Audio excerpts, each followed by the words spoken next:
Morning. Don't know where you are, but where I am, it's early. The world's still stretching. The coffee's hot, and the signals are already coming in. Let's take a look before the day starts making demands. This is Signal Check with Adrian North. July 5th, Sunday morning. That quiet post-holiday moment where the inbox hasn't fully woken up yet. But the signals never really sleep. A dual citizen, United States and Estonia, has been extradited to face charges that he was part of Scattered Spider. If that name sounds familiar, it should. This is the collective behind some of the highest profile attacks in recent years. MGM Casinos, Kaiser's Entertainment. The kind of breaches that made headlines because they didn't just steal data, they shut down operations. What makes Scattered Spider different is their social engineering game. These weren't just phishing emails, they called help desks, impersonated IT staff, talked their way past security with pure confidence. And now one of the alleged members is facing a courtroom instead of a keyboard. Here's the line that'll stick with you. Researchers say they've documented the first ransomware operation conducted entirely by a large language model. Entirely. The operation is called Jade Puffer, and according to the report, an AI agent automated the whole attack chain: reconnaissance, exploitation, encryption, ransom note. No humans sitting there running commands, just the machine doing what it was trained to do. Now, we don't know yet how repeatable this is or whether it's an isolated experiment or a preview of what's coming. But the fact that it happened at all, that's the part worth sitting with. Because if the barrier to entry for ransomware just dropped to prompt engineering, we're in a different game now. Tesla paid a Russian hacker $15,000 per bug through their bug bounty program. Standard stuff: you find a vulnerability, you report it responsibly, you get paid. But this researcher didn't stop at the easy stuff.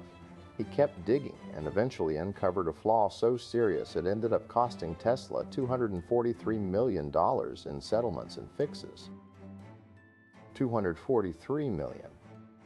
The irony, and it's a heavy one, is that the bug bounty system worked exactly as designed. He reported it, they paid him, but the damage the vulnerability could have caused, or maybe did cause before it was found. That's the part the $15,000 doesn't cover. It's a reminder that bug bounties are essential, but they're not insurance policies.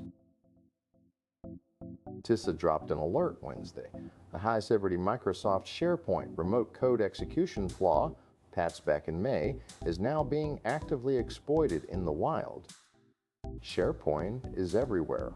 Internal wikis, document management, collaboration hubs. It's one of those tools that quietly runs half the enterprise. And if you didn't patch in May, well, someone's noticed. This is the cycle we can't seem to break. Patch released, months pass, exploitation begins, alerts go out, and somewhere, an IT team is sprinting to update a server that didn't even realize was exposed.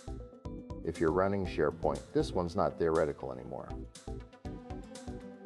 Runner's World published a piece this week challenging one of the most common assumptions in training plans, that your weekly mileage should be based on your race distance.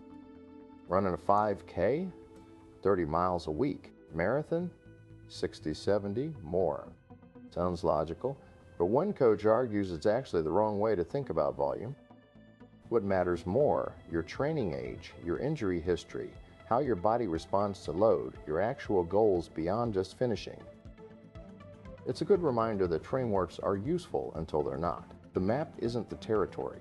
The template isn't your body. And sometimes the smartest thing you can do is run fewer miles, better. The FBI seized hundreds of domains tied to NetNut, a residential proxy service that's been operating in a very gray area for years. Residential proxies route traffic through real people's home IP addresses, sometimes with consent, often without. They're used by researchers, by marketers, by ad fraud operations, by people hiding who they really are. The FBI also took down something called the Popa botnet, which had been feeding NetNut with compromised devices. This is one of those infrastructures that doesn't make flashy headlines, but it enables a whole lot of bad behavior quietly. The kind of takedown that doesn't end the problem, but it does turn off the lights in one very busy room. That's Signal Check for today. Close the tabs, step outside, today's waiting. We'll talk again next time.